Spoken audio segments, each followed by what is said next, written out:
नमस्ते बच्चों, मेरा नाम है doctor Vaibhav Awasthi and we are back with our amazing subject that is biology. आज के इस बायोलॉजी क्लास में we are going to talk about DNA and RNA.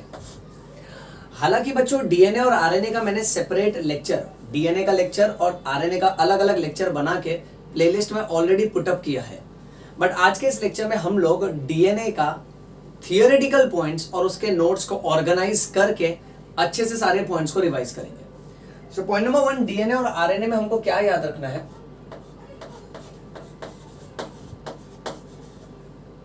Both DNA and RNA are nucleic acids.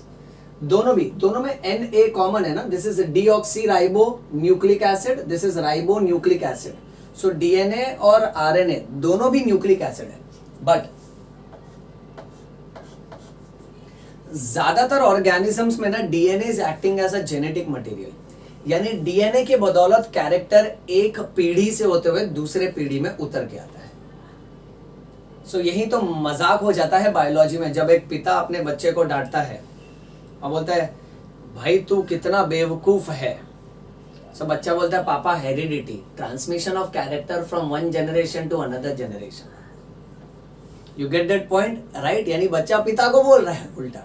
सो पिता घुमा देता है बात को, माता को बोलता है, अपनी पत्नी को बोलता है देखो तुम्हारे बदौलत ये बेवकूफ है। सो ये चलते रहता है। यानी कैसा, हम में जो भी गुण आते हैं, जो भी कैरेक्टर आते हैं, वो हमारे माता पिता से उतर के आते हैं, एक पीढ़ी से दूसरे पीढ़ी में। अब ज्यादातर प्राणियों में ये कैरेक्टर डीएनए के बदौलत आते हैं, बट कुछ कुछ वायरस ऐसे हैं जिसमें मेन जेनेटिक मटेरियल आरएनए होता है। So DNA acts as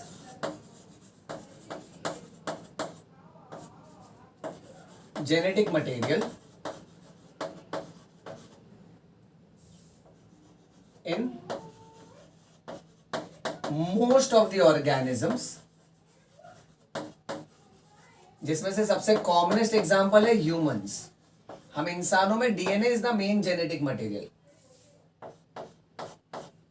whereas RNA acts as genetic material in some viruses। कुछ कुछ वायरसेस में उनका मेन जेनेटिक मटेरियल आरएनए होता है। अब आरएनए का और क्या काम है? So RNA acts as messenger molecule. DNA के मैसेज को आगे कैरी करता है आरएनए। आसान भाषा में प्रोटीन सिंथेसिस का मेन आगे का पूरा फंक्शन संभालता है आरएनए। आरएनए का और क्या फंक्शन हो सकता है?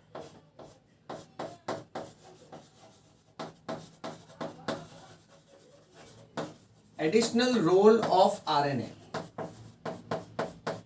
एडिशनल रोल ऑफ आरएनए को याद रखने के लिए remember the shortcut of SAC।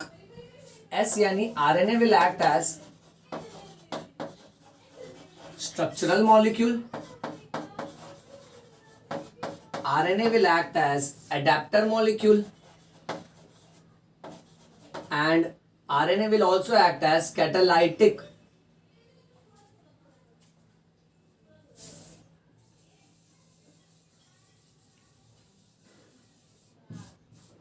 RNA will also act as a catalytic molecule। Okay, so ये SAC का फुल फॉर्म हो जाना है बेटा, structural, adapter and catalytic molecule. Next, moving on, both DNA and RNA,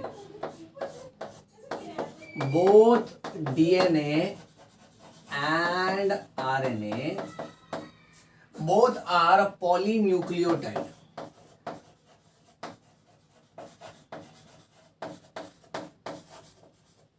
polynucleotide का मतलब होता है कि वो बहुत सारे न्यूक्लियोटाइड्स के बने होते हैं। जैसे समझो फॉर एग्जांपल एक बिल्डिंग जो है ना बहुत सारी ब्रिक्स की बनी है, ईंट की बनी है।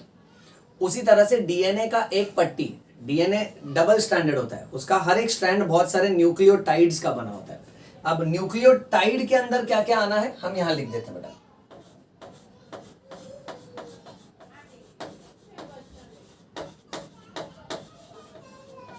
न्यूक्लियोटाइड में 3 मेन कंपाउंड्स आते हैं। Nucleotide is equal to phosphate plus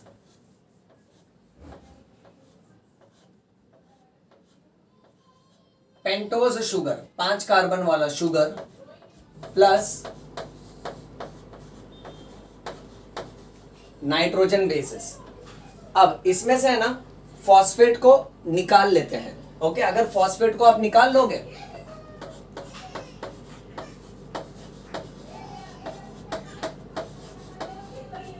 फिर जो कंपाउंड बचता है ना उसको बोलते हैं न्यूक्लियोसाइड। सो न्यूक्लियोसाइड क्या होता है? न्यूक्लियोसाइड में फॉस्फोरस को साइड में रखो। अब फॉस्फोरस को हम बोलेंगे फॉस्फोरस, अपने यो स्टाइल में।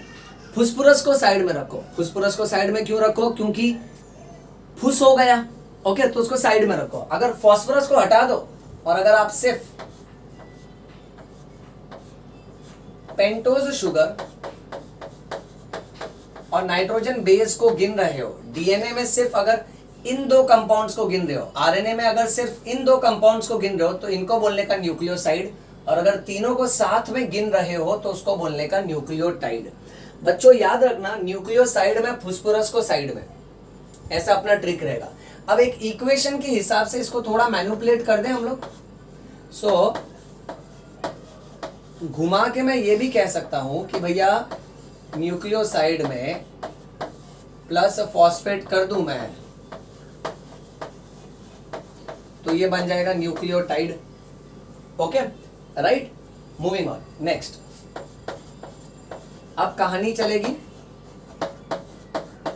बैक्टीरियोफेज के बारे में। बैक्टीरियोफेज क्या होता है? बैक्टीरियोफेज वो वायरस होता है जो बैक्टीरिया को अटैक करता है। हालांकि इसके टाइटल से गलत इंडिकेशन मिलता है। बैक्टीरियो यानी बैक्टीरिया और फेज यानी टू ईट। लोगों को लगता है कि बैक्टीरियोफेज का मतलब होता है बैक्टीरिया जो वायरस को खा गया, बट ऐसा नहीं है बच्चों। बैक्टीरियोफेज का मतलब होता है वायरस जो बैक्टीरिया में घुस गया है अंदर। अब कुछ कुछ बैक्टीरियोफेज यानी कुछ कुछ ऐसे वायरस के डीएनए का पूरा अंदर का मटेरियल और बेस पेयर्स हम देखेंगे। अब इसमें सबसे पहला बैक्टीरियोफेज का नाम है Phi-174। अब इस पे है ना मल्टीपल चॉइस क्वेश्चन आता है कि भाई इसके पास कितने न्यूक्लियोटाइड्स हैं।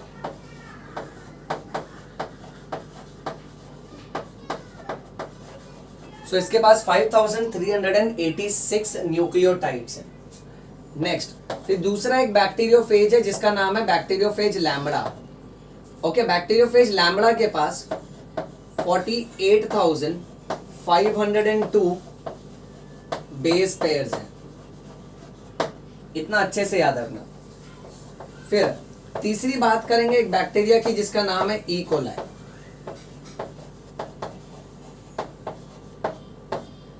ई कोलाई का फुल फॉर्म है एसेरिचिया coli.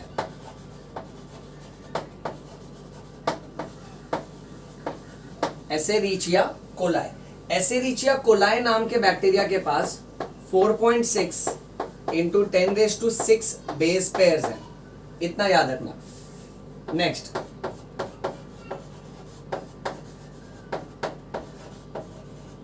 Haploid content of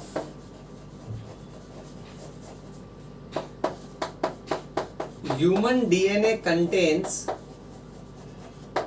haploid content of human DNA contains 3.3 into 10⁹ base pairs. जहां जहां बीपी है, बीपी यानी बेस पेयर्स। अब बेस पेयर कैसा होता है समझो, ये डीएनए का एक स्ट्रैंड है, ये दूसरा स्ट्रैंड है। अब यहां अगर एडेनिन आया तो उसके सामने थाइमिन आएगा और ये डबल हाइड्रोजन बॉन्ड से जुड़ेगा, तो ये पहला बेस पेयर हुआ।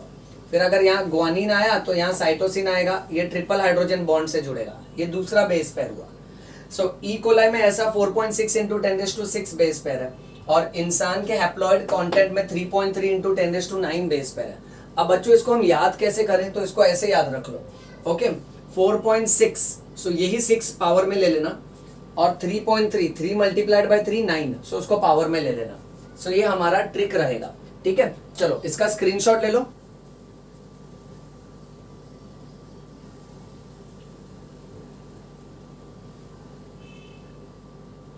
लिया बेटा? ओके, अब मैं इसको रब कर देता हूं।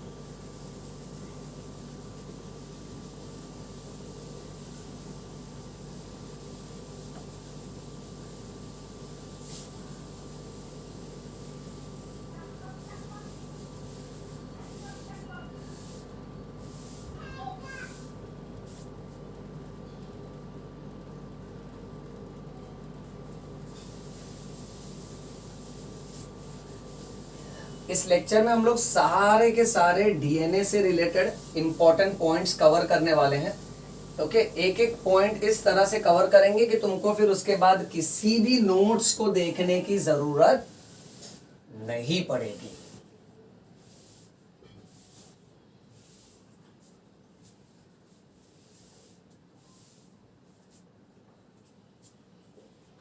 ओके, अब ना कैसा होता है ना कि डीएनए के अंदर जो न्यूक्लियोटाइड है उसमें से एक शुगर की बात करते हैं।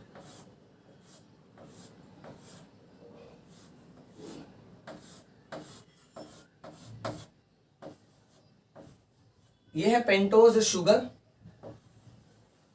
इधर ऑक्सीजन है, यहां first carbon, second carbon, third carbon, fourth carbon, और यहां पर आएगा फिफ्थ कार्बन। अब डीएनए और आरएनए में ना बच्चों ये रूल अच्छे से दिमाग में बैठा लेना कि इस पेंटोज शुगर के फर्स्ट कार्बन के OH ग्रुप को, इस फर्स्ट कार्बन का जो OH ग्रुप है ना, उसको कोई ना कोई नाइट्रोजिनस बेस यानी कोई ना कोई नाइट्रोजिनस कंपाउंड जुड़ा होता है, और इस बॉन्ड को हम बोलेंगे, जहां nitrogenous base first carbon of pentose sugar के OH ग्रुप को जुड़ा है, इस बॉन्ड को हम बोलेंगे N ग्लाइकोसिडिक बॉन्ड। फिर उसी प्रकार बच्चों फॉस्फोरस जो है, फॉस्फेट, वो ना इसी पेंटोज शुगर के 5वें कार्बन को जुड़ा होना है।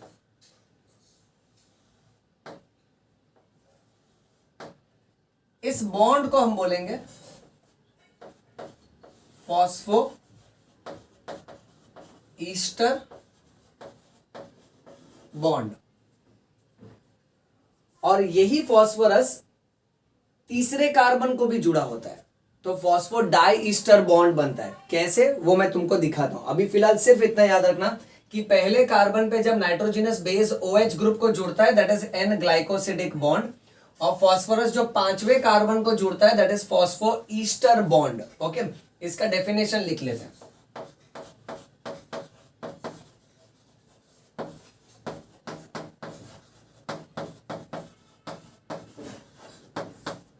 N ग्लाइकोसिडिक बॉन्ड, इसमें क्या होगा, nitrogenous base is attached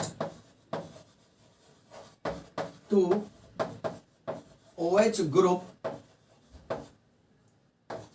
of first carbon of pentose sugar.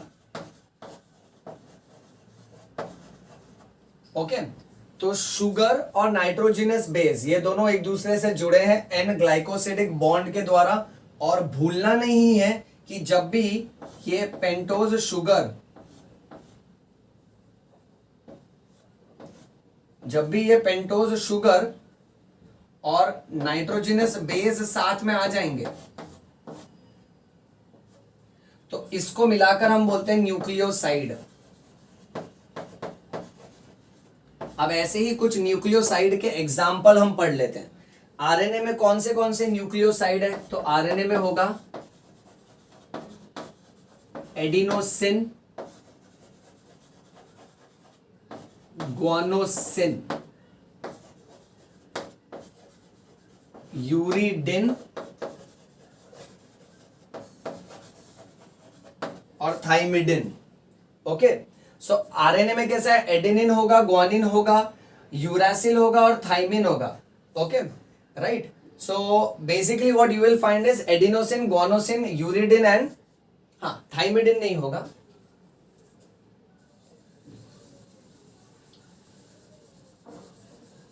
Cytidine होगा, साइटिडिन।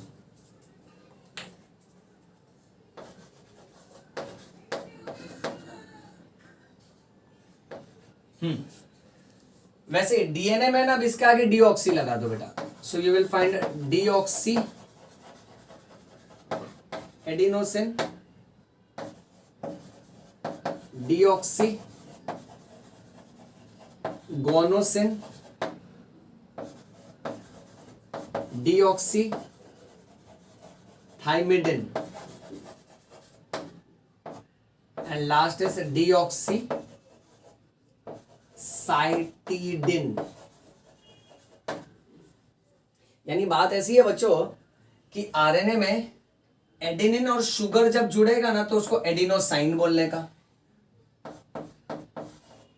फिर ग्वानिन और शुगर जुड़ेगा ना तो उसको गोनोसाइन बोलने का, यूरासिल और शुगर जुड़ेगा तो यूरिडिन, साइटोसिन और शुगर जुड़ेगा तो साइटिडिन।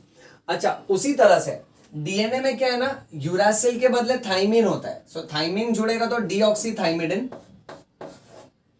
वैसे ही साइटोसिन जुड़ेगा तो डीऑक्सीसाइटिडिन, एडेनिन है तो भाई डीऑक्सी एडिनोसिन और ग्वानिन है तो डीऑक्सी ग्वानोसिन।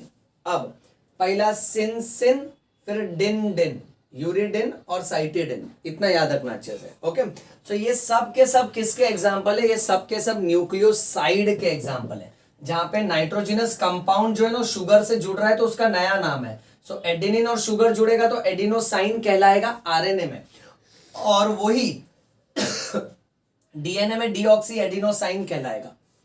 आगे बढ़ते हैं, अब मैं तुमको ये सिखाता हूं फॉस्फो ईस्टर बॉन्ड क्या होता है। आप समझो फॉर एग्जाम्पल ये डीएनए का एक स्ट्रैंड का पेंटोज शुगर है और ये उसके नीचे दूसरा पेंटोज शुगर है, तो यहां पहला कार्बन है, यहां दूसरा, यहां तीसरा, मैं यहां लिख देता हूं ये तीसरा है, ये चौथा है और पांचवा बाहर होता है। वैसे ये पहला कार्बन, दूसरा, ये तीसरा, ये चौथा और पांचवा बाहर होगा यहां पर। अब फॉस्फोरस का नियम कैसा है ना, फॉस्फोरस एक शुगर के तीसरे कार्बन को जोड़ता है और दूसरे शुगर के पांचवें कार्बन को। सो ये अगर पांचवा कार्बन है तो यहां जुड़ेगा। अब मेरी बात ध्यान से सुनो सब लोग। सो ये जो है ना ये पांचवा कार्बन है।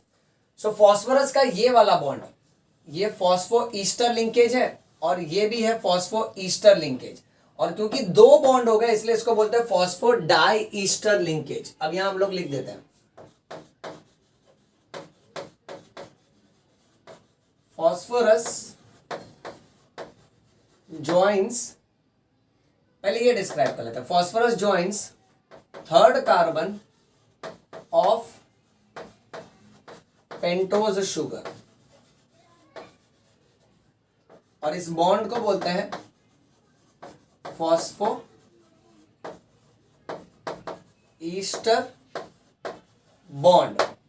फिर वही फॉस्फोरस दूसरे पेंटोज शुगर के पांचवें कार्बन को जुड़ा है। Same phosphorus is joined to fifth carbon of another pentose sugar. So यहां हम लोग क्या देख रहे हैं कि ऊपर एक न्यूक्लियोटाइड होगा और नीचे एक न्यूक्लियोटाइड है। सो दो न्यूक्लियोटाइड फॉस्फो ईस्टर बॉन्ड के माध्यम से जुड़े हैं। सो यहां हम लोग नेक्स्ट पॉइंट ये बना लेंगे, फॉस्फो ईस्टर और फॉस्फो ईस्टर दो बार आया, सो उसको हम बोलेंगे फॉस्फो डाई ईस्टर, डाई मतलब दो, phosphodiester bond which is at third and fifth carbon, okay, links to nucleotide, ये दो न्यूक्लियोटाइड को जोड़ता है, और ऐसे दो न्यूक्लियोटाइड को साथ में मिला के हम बोलेंगे डाई न्यूक्लियोटाइड। अब इसको वापस से एक्सप्लेन किया जाए, जैसे ये हो गया पेंटोज शुगर, ये हो गया दूसरा पेंटोज शुगर। अब न्यूक्लियोटाइड क्या होता है? न्यूक्लियोटाइड में तो एक फास्फोरस, एक पेंटोज शुगर और एक नाइट्रोजन बेस, समझो एडेनिन है, तो ये पूरा एक न्यूक्लियोटाइड हो गया। जिस तरह से एक बिल्डिंग ईंटों की बनी होती है, ब्रिक्स की बनी होती है, ईंट की बनी होती है, वैसे ही डीएनए का एक स्ट्रैंड न्यूक्लियोटाइड का बना होता है। तो ये तीन मिलके एक न्यूक्लियोटाइड बनाएंगे। समझो ये थाइमिन है, यहां भी फास्फोरस है, सो ये दूसरा न्यूक्लियोटाइड हो गया। अब एक न्यूक्लियोटाइड दूसरे न्यूक्लियोटाइड से जुड़ा है फॉस्फोडाइस्टर बॉन्ड के माध्यम से। अब फॉस्फोडाइस्टर बॉन्ड क्या है? ये देखो, ये इसका पहला कार्बन है, ये उसका दूसरा कार्बन, ये इसका तीसरा, ये उसका चौथा, और यहां बाहर होगा इसका पांचवा कार्बन। वैसे बेटा ये पहला कार्बन, ये दूसरा, ये तीसरा, ये चौथा, और यहां बाहर होना है पांचवा कार्बन। अब ये फास्फोरस को देखो, पहला रूल क्या सीखा था कि फास्फोरस एक शुगर के तीसरे कार्बन को जोड़ेगा, तो इसको जोड़ दो डायरेक्टली, तो ये हो गया फॉस्फो ईस्टर बॉन्ड, और यही फास्फोरस दूसरे शुगर के पांचवें कार्बन को जोड़ेगा।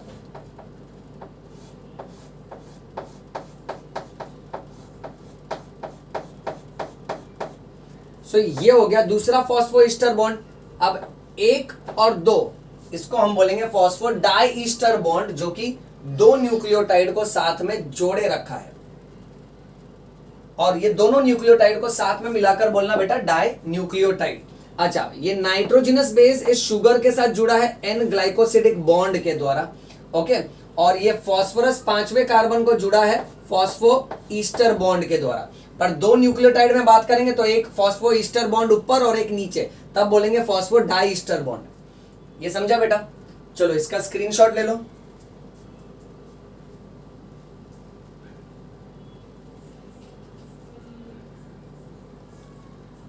डन? चलो आगे बढ़ते हैं। अब इतना मैं मिटा देता हूं।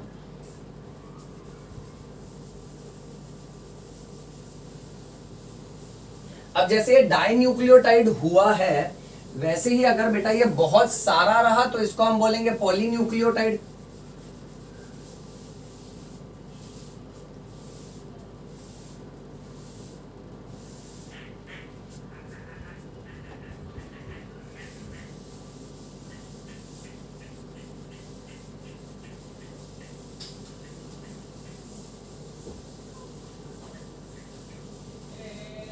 इसको थोड़ा प्रॉपरली रब कर देते हैं, ताकि कैसा है ना, मेरे बच्चों को लिखने के टाइम आसानी से नजर आवे। रब करने पे भी बड़ा चौक लग जाता है हाथों में। ये चौक नहीं, ये मेहनत है अवस्थी सर की। उसी तरह से बच्चों तुमको भी बड़ी मेहनत करनी है जिंदगी में, तब जाके डॉक्टर बन पाओगे, और डॉक्टर बनने का मजा ही कुछ और है। ओके, अब जैसे दो न्यूक्लियोटाइड है ना, ओके, वैसे ही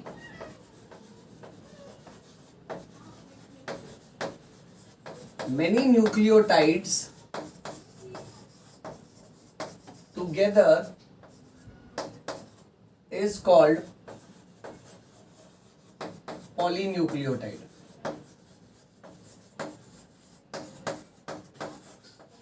अब कॉन्सेप्ट ऐसा है कि डीएनए है ना, उसके दो स्ट्रैंड होते हैं जो आपस में कॉइल्ड होते हैं। अब इस दोनों स्ट्रैंड जो कॉइल्ड है उसको अगर मैं खोल दूं, ओके, खोल दिया यानी मैंने क्या किया, उसको अनकॉइल किया, तो भाई ये दोनों स्ट्रैंड अलग हो गए। अब इसमें से ना हर स्ट्रैंड का, अब जैसे ये पूरा का पूरा है ना, ये पार्ट, ये एक्चुअली ये क्या है मालूम है? ये phosphorus sugar, phosphorus sugar, phosphorus sugar, इसका बना है।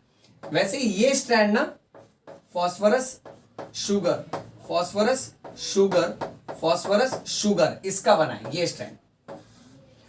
सो अब नेक्स्ट मेन पॉइंट क्या बोलता है कि ये पॉलीन्यूक्लियोटाइड में backbone is formed by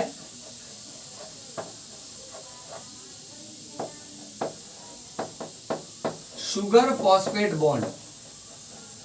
backbone is formed by sugar phosphate bond, और जो नाइट्रोजन कंपाउंड है, जैसे यहाँ एडेनिन है तो उसके सामने थाइमिन आएगा, यहाँ ग्वानिन है तो उसके सामने साइटोसिन आएगा।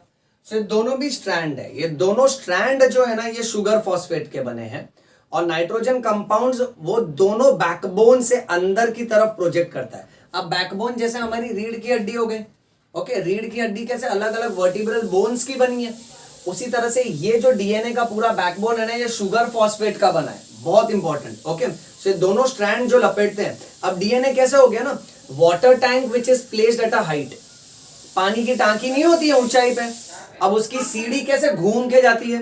ओके, तो सीढ़ी का जो हाथ रखने वाला पार्ट है ना जिसको हम पकड़ के चढ़ते हैं वो शुगर फॉस्फेट का बना है, और सीढ़ी का बीच का जो दादर वाला पार्ट है ना वो नाइट्रोजनस कंपाउंड्स का बना है। ओके, अब the backbone is formed by sugar phosphate bond and nitrogen base projects from the backbone. It projects from the backbone inside. So अंदर की तरफ प्रोजेक्ट करता है। इतना हमको अच्छे से याद रखना है, ये बहुत ही ज्यादा इंपॉर्टेंट है। अच्छा, अब इसमें एमसीक्यू ये बनता है कि डीएनए और आरएनए का जो बैकबोन है वो बैकबोन किसका बना है, तो याद रखना बैकबोन बना है शुगर फॉस्फेट बॉन्ड का, और जो नाइट्रोजन बेसिस है वो नाइट्रोजन बेसिस क्या करते हैं, कहां से प्रोजेक्ट करते हैं, so they project from the backbone towards the inner side, that is towards inside. इतना समझे बच्चों, बहुत ही ज्यादा इंपॉर्टेंट है, इसको याद रखना। चलो मूविंग ऑन। अब इसके अलावा इस पूरे के पूरे डीएनए के स्ट्रक्चर में हमको और क्या याद रखना है कि ये डीएनए और आरएनए सब कुछ सेम चलेगा, okay, but RNA has a reactive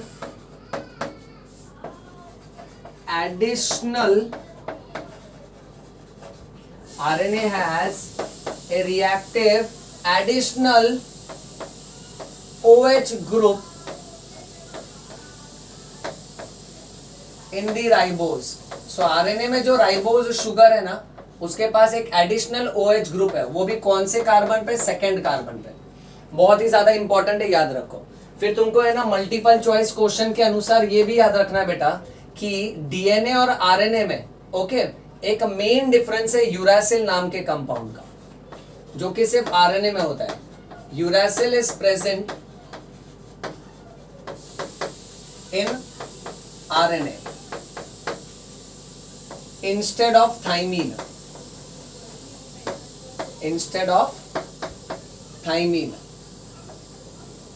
इसको हम लोग बोलते हैं, ऐसे याद रखो कि आरएनए में it's a rule of 2, RNA में it's a rule of 2।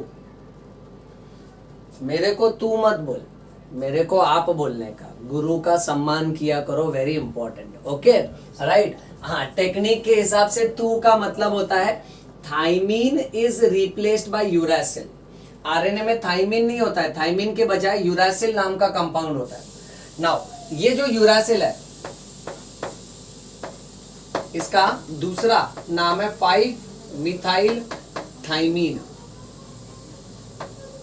5-methyl thymine is another name for uracil. ये अच्छे से दिमाग में बैठा लो, 5-methyl thymine is another name for uracil. चलो कहानी आगे ले चलते हैं। 1869 में फ्राइडरिक मिशर करके एक साइंटिस्ट है, discovered DNA as acidic material. इन्होंने देखा था कि भाई डीएनए एक एसिडिक मटेरियल है और उसको नाम दे दिया, ही नेम्ड इट एज न्यूक्लिन नाम दे दिया। फिर आगे चल के इसके नाम को मॉडिफाई किया गया as a nucleic acid. Next, अब इतने समय तक why the structure of DNA यानी the elucidation of DNA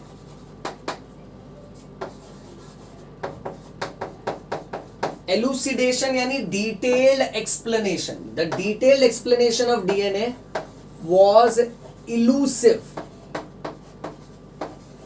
for long time. काफी ज्यादा लंबे समय तक लोगों को डीएनए का डिटेल स्ट्रक्चर एक राज के तौर पे छुपा हुआ था, उनको उस बारे में मालूम नहीं था। ऐसा क्यों था? उसका reason, it is because of technical limitation. It is because of technical limitation in isolating the long polymer of DNA intact. यानी हमारे पास इतना ज्यादा टेक्नोलॉजी, इतना ज्यादा हमारे पास साइंस और इतना ज्यादा डेवलपमेंट नहीं था कि भाई हम डीएनए के पूरे चेन को, पूरे पॉलीमर को आइसोलेट कर पाए, निकाल पाए intact. Okay, so it is because of technical limitation in order to isolate the polymer of DNA intact. ठीक, चलिए इसका स्क्रीनशॉट ले लो बच्चों।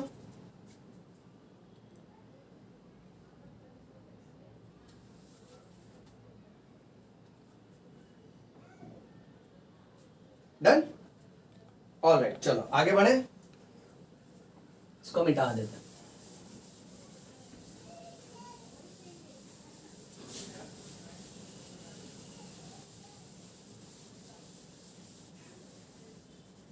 अब सिर्फ और सिर्फ डीएनए के बारे में कुछ इंपॉर्टेंट पॉइंट्स फटाफट रिवाइज करते हैं। 1953 में दो साइंटिस्ट थे, एक थे जेम्स वॉटसन और दूसरे थे फ्रांसिस क्रिक।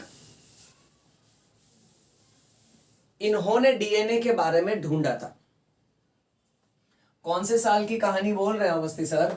अवस्थी सर बात कर रहे हैं year 1953।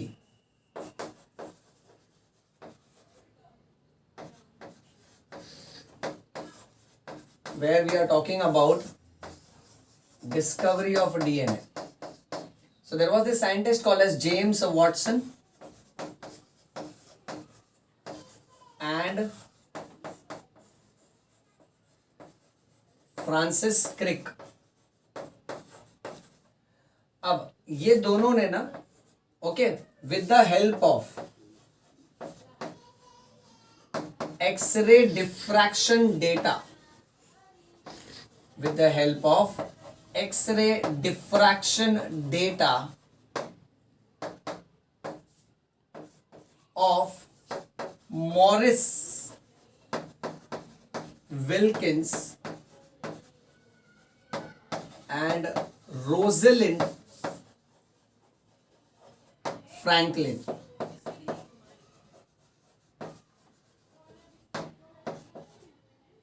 discovered double helix model of DNA.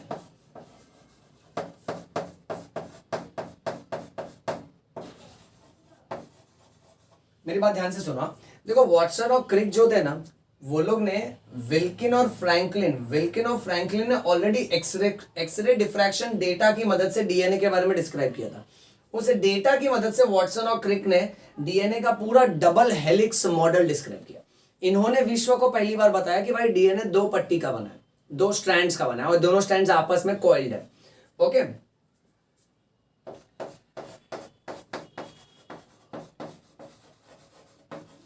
The hallmark of this preposition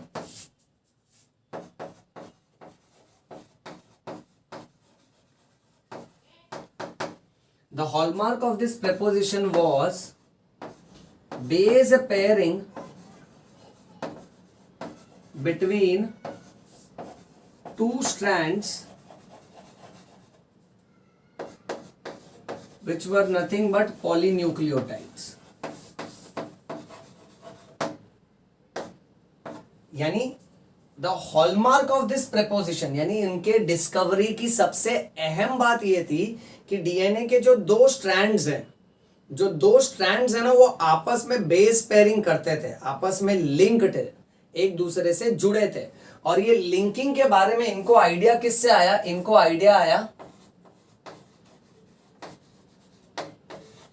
Irwin चेरगैफ्स rule से। अब एरविन चेरगैफ रूल में क्या कहा जाता है? एक्चुअली इन्होंने जब डिस्कवर किया ना तो इन्होंने क्या देखा कि भाई डीएनए में adenine always base pairs with thymine with double hydrogen bond and cytosine always base pairs with guanine with triple hydrogen bond. यानी डीएनए के अगर एक स्ट्रैंड के ऊपर कहीं पर भी एडेनिन आ जाता है तो उसके सामने हमेशा थाइमिन आएगा और ये दोनों एक दूसरे को डबल बॉन्ड से जुड़े होते हैं। कहीं पर भी अगर साइटोसिन आता है तो उसके सामने ग्वानिन आएगा और ये हमेशा एक दूसरे को ट्रिपल बॉन्ड से जुड़े होते हैं। तेरे मेरी भाषा में, अपने योयो स्टाइल में हम इसको बोलेंगे आत्माराम तुकाराम भिड़े। सुना तुमने? वापस कह रहा हूं मैं, lights camera action take 2। Atmaram Tukaram Bhide, Champaklal Gada, उसका पोता टप्पू। आत्माराम मतलब एडेनिन, तुकाराम मतलब थाइमिन, भीड़े यानी डबल बॉन्ड, चंपकलाल यानी साइटोसिन, गड़ा means guanine, Tappu means triple bond. Sir ये सारे किरदार सुने हुए लग रहे हैं, जरूर। ये किरदार है जेनेटिक्स का उल्टा चश्मा। ओके अब यहां तुमको क्या याद रखना ना बेटा कि एडेनिन हमेशा थाइमिन से विवाह करेगा, उससे शादी करेगा, वो भी कितनी बार? 2 बार। एक कोर्ट मैरिज करेगा और एक मंदिर में शादी करेगा। ग्वानिन साइटोसिन को बहुत जेलस होता है, बोलता है कि हम भी एक दूसरे से प्रेम करते हैं, हम भी शादी करेंगे, पर 3 बार। बोलेंगे हम भी इनकी तरह पहले कोर्ट में शादी करेंगे, फिर भाई मंदिर में शादी करेंगे।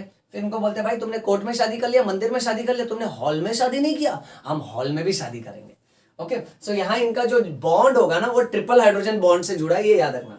अब डीएनए का ना ये रूल है कि अगर एक स्ट्रैंड में ना अगर एडेनिन आ गया तो उससे जुड़ने के लिए हमेशा थाइमिन आएगा, अगर साइटोसिन आया तो उससे जुड़ने के लिए हमेशा ग्वानिन आएगा। अब चेरगैफ ने एक रूल दिया था। चेरगैफ का कहना क्या था कि अगर आप डीएनए के स्ट्रैंड में कितना भी एडेनिन है वो प्लस कितना भी उसके पास थाइमिन है वो ऐड कर लो, divide by guanine plus cytosine करो, द रेशियो विल बी 1। इसको दूसरी भाषा में बोलते हैं the ratio of purine to pyrimidine is always constant for any particular species. जहां इंसानों के लिए द रेशियो इज 1। प्यूरिन और पाइरिमिडिन का रेशियो हमेशा कांस्टेंट होता है। अब प्यूरिन कौन से 2 नाइट्रोजिनस बेस है? प्यूरिन में आता है एडेनिन और थाइमिन, और पाइरिमिडिन में क्या क्या आता है? पाइरिमिडिन में आता है ग्वानिन और साइटोसिन। ओके अब जितना भी एडेनिन है, बात ध्यान से सुनो, जितना भी एडेनिन है उतना ही थाइमिन होगा, क्योंकि एडेनिन तो हमेशा थाइमिन से जुड़ने वाला है ना। ओके और जितना ग्वानिन है उतना ही साइटोसिन होगा। सो उसके हिसाब से जब इसको ऐड करोगे ना the ratio has to be always 1। Okay fine. So यहां पे what you have to realise is purine and pyrimidine are 2 different types of nitrogenous compounds. Purine का एक मेंबर, अब इसको ऐसे याद रखो, डीएनए में जो नाइट्रोजिनस बेस है वो 2 तरह के होते हैं। जो प्यूरिन होते हैं ना वो डबल रिंग कंपाउंड होते हैं, और जो पाइरिमिडिन है वो सिंगल रिंग कंपाउंड है। अब मेरी बात ध्यान से सुन, प्यूरिन में है ना पहला मेंबर है एडेनिन, वो हमेशा पाइरिमिडिन के थाइमिन के साथ जुड़ेगा। ओके और प्यूरिन में दूसरा मेंबर है ग्वानिन, वो हमेशा इसके साइटोसिन के साथ जुड़ेगा। पाइरिमिडिन में एक और मेंबर है यूरासिल। सो प्यूरिन जितने भी हैं उसको ऐड कर लो। अब प्यूरिन कौन से? ए और जी। सो ए प्लस, अरे देवा रे देवा प्रभु देवा, अच्छा है मैंने देख लिया, नहीं तो तुम कमेंट करता सर गलत है गलत है गलत है करके।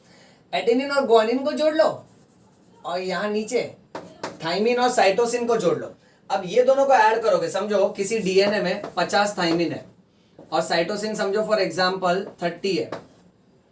अब 50 प्लस 30 कितना होगा? 80। सो थाइमिन और साइटोसिन अगर हम ऐड करें तो कितना आ रहा है? 80 आ रहा है। अब अगर 50 थाइमिन है तो एडेनिन भी तो 50 होगा ना, क्योंकि एडेनिन हमेशा थाइमिन से जुड़ता है। और यहां अगर 30 साइटोसिन है तो भाई ग्वानिन कितना होगा 30, करेक्ट। सो ये भी 80 आएगा, 80 डिवाइड बाय 80 तो हो गया ना 1। सो प्यूरिन और पायरिमिडिन का रेशियो हमेशा 1 आता है। इस रूल को बोलते हैं चेरगैव्स रूल। इसको क्या बोलते हैं चेरगैव्स रूल। अब तुम लोग का ना इस पे तरह तरह के मल्टीपल चॉइस क्वेश्चन आएंगे। बोलेंगे कि एक डीएनए के पास, सुनो बात ध्यान से, एक डीएनए के पास टोटल 200 नाइट्रोजन बेसेस हैं, जिसमें से एडेनिन 50 है, ओके। और let's say suppose for example adenine इसको चेंज कर लेते, थोड़ा टफ कर देता हूं। एडेनिन 25 है, ओके, और ग्वानिन जो है वो 75 है। फिर तुमसे पूछ लेंगे कि उस डीएनए में भाई थाइमिन कितना होगा। अब दिमाग लगाओ, अगर एडेनिन 25 है तो थाइमिन भी 25 होगा।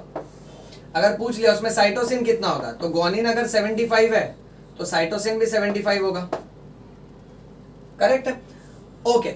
अगर ये इंफॉर्मेशन नहीं भी दिया होता, खाली एडेनिन दिया, एडेनिन 25 है तो थाइमिन कितना होगा 25 होगा। सो 25 कितना हो गया 50 हो गया। अब 200 में से 50 माइनस करो तो बच्चा कितना 150। अब बाकी 150 नाइट्रोजनस बेस जो होगा वो ग्वानिन और साइटोसिन होगा, तो उसको आधा आधा कर दो ना, तो 75 और 75। इस तरह से अलग अलग घुमा फिरा के मल्टीपल चॉइस क्वेश्चंस आ सकते हैं बेटा। चलिए इसका स्क्रीनशॉट ले लो।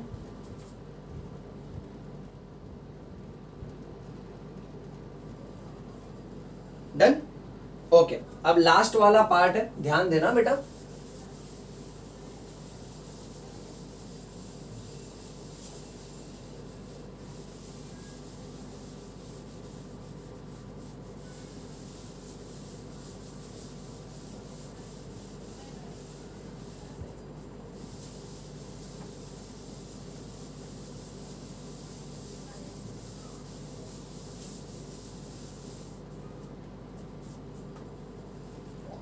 चलिए अब लास्ट में वी नीड टू अंडरस्टैंड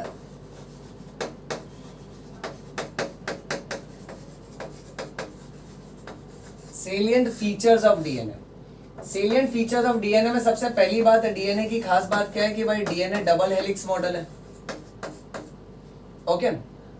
अच्छा, सेकेंड पॉइंट क्या है कि डीएनए के जो दोनों स्ट्रैंड है, ओके, उसमें से हर स्ट्रैंड अपने आप में पॉलीन्यूक्लियोटाइड है।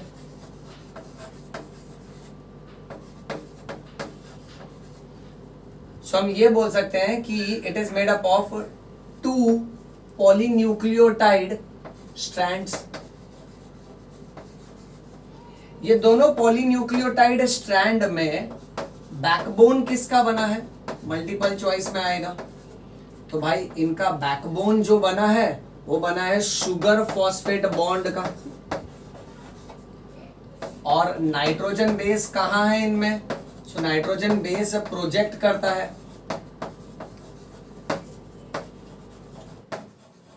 वो भी अंदर की तरफ प्रोजेक्ट करेगा। नेक्स्ट, दोनों भी स्ट्रैंड एंटी पैरेलल होते हैं।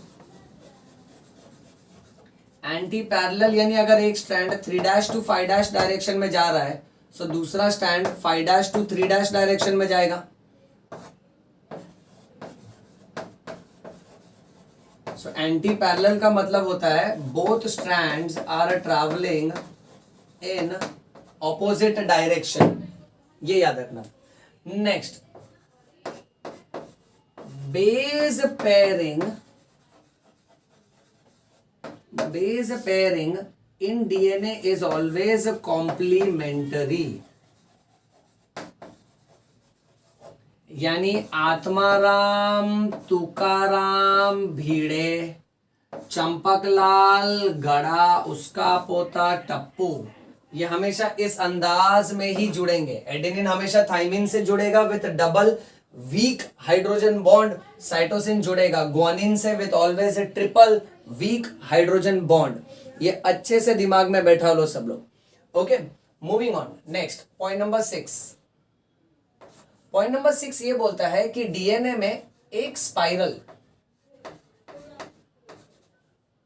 अब ना एक स्पाइरल यानी अगर यहां से घूम के हम वापस यहीं पर आ रहे हैं तो एक स्पाइरल ना, एक स्पाइरल को बोलो वन पिच। एक स्पाइरल का लेंथ, ये याद रखना, इसका लेंथ होना है 34 एंगस्ट्रॉम और यू कैन से 3.4 नैनोमीटर। अब इसके लिए तुमको पता होना चाहिए फिजिक्स के हिसाब से 1 angstrom is 10⁻⁻10 metre and 1 nanometre is 10⁻⁹ metre. Okay, अच्छा नेक्स्ट मल्टीपल चॉइस क्वेश्चन में ये है कि एक स्पाइरल में one spiral has 10 base pairs, यानी इसके अंदर ऐसा 1 2 3 4 5 6 7 8 9 10 ऐसे दादर हैं। सो दो दादर के बीच में डिस्टेंस कितना होगा? Therefore distance between two consecutive base pairs is equal to 34 angstrom divided by 10. Okay, that is 3.4 angstrom unit और नैनोमीटर में बोलना है ना तो 0.34 नैनोमीटर। अब ये मल्टीपल चॉइस क्वेश्चन में आता है कि एक पूरे स्पाइरल का लेंथ कितना है 34 एंगस्ट्रॉम और यू कैन से 3.4 नैनोमीटर, और ये 34 में एक डेसिमल शिफ्ट कर देना। 3.4 angstrom is the distance between two consecutive base pairs और 0.34 नैनोमीटर।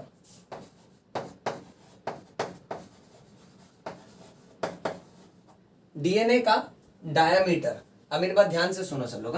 डीएनए का डायमीटर कितना होगा? डीएनए का डायमीटर होगा 20 एंगस्ट्रॉम और यू कैन से 2.0 नैनोमीटर।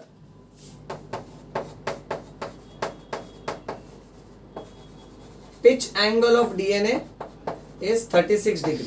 अब इसका मतलब क्या होता है, जैसे ये दो स्ट्रैंड्स है डीएनए के और यहाँ पे adenine thymine, guanine cytosine, guanine cytosine, adenine thymine, ऐसा बेस पेयरिंग है। सो जैसे समझो एक बाम्बू है, ओके, ऐसे दो बाम्बू है और इस पे मैंने ऐसे सीढ़ी बना रखी है। वो पेंट करने के लिए नहीं हम लोग ऐसे लकड़ी की सीढ़ी बनाते हैं बेटा, वैसा। ओके, अब यही सीढ़ी को अगर मैं मरोड़ दूं, the staircase of water tank which is placed at a height, तो जो पहली सीढ़ी है ना वो ऐसी स्ट्रेट है। अब क्योंकि ये मरोड़ा हुआ है इसीलिए दूसरा सीढ़ी इसके ऊपर पैरेलल नहीं आएगा। दूसरा जो सीढ़ी है ना, दूसरा बेस पेयरिंग पहले के बेस पेयरिंग से 36 डिग्री के डिफ्लेक्शन पे होगा। फिर तीसरा सीढ़ी इससे 36 डिग्री के डिफ्लेक्शन पे होगा, फिर चौथा सीढ़ी और 36 डिग्री। ऐसा कर करके जब 10 सीढ़ी हो जाएगा ना, 10 बेस पेयर हो जाएगा, सो 36 इंटू 10 यानी 360 डिग्री, यानी जहां से घूमे हैं तुम, घूम के वापस वहीं आए ना। सो जब एक स्पाइरल हो जाता है ना यानी 360 डिग्री, राइट। सो राइज पर बेस पेयर यानी दो बेस पेयर के बीच में कितने डिग्री का डिफ्लेक्शन है? सो 36 डिग्री का डिफ्लेक्शन होता है। ये याद रखना बहुत जरूरी है। लास्ट वेरी इंपॉर्टेंट पॉइंट कि डीएनए का स्टेबिलिटी क्यों रहता है? डीएनए का स्टेबिलिटी दो रीजन की वजह से होता है कि भैया एक तो उनमें है हाइड्रोजन बॉन्ड और दूसरा है ना every next nucleotide, every next nucleotide stacks over another nucleotide। हर एक न्यूक्लियोटाइड ना दूसरे न्यूक्लियोटाइड के ऊपर, कॉइन की कैसे गड्डी बना देते हैं हम एक के ऊपर एक, उसको बोलते हैं stacks of coin.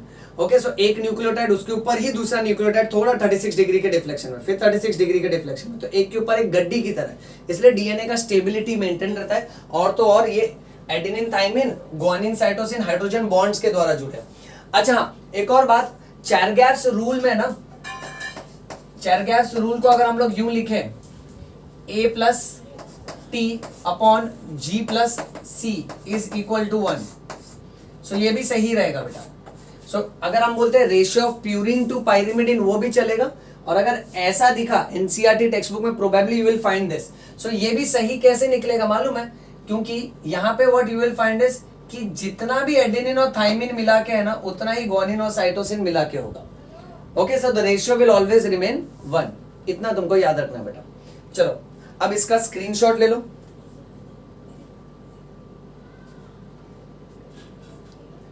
Done. Okay, सो बच्चों ये था हमारा आज का लेक्चर, जहां हमने डीएनए के बारे में डिटेल में डिस्कस किया है। मैं उम्मीद करता हूं ये सारे पॉइंट्स तुमको समझ में आए हैं। तो ये सारे पॉइंट्स के तुम नोट्स बनाओ, ओके, और इसको प्रॉपरली फिर एनसीईआरटी टेक्स्ट बुक से रीड करो और फिर इसके मल्टीपल चॉइस क्वेश्चन सॉल्व करना स्टार्ट करो। सब कुछ बहुत आसान हो जाएगा।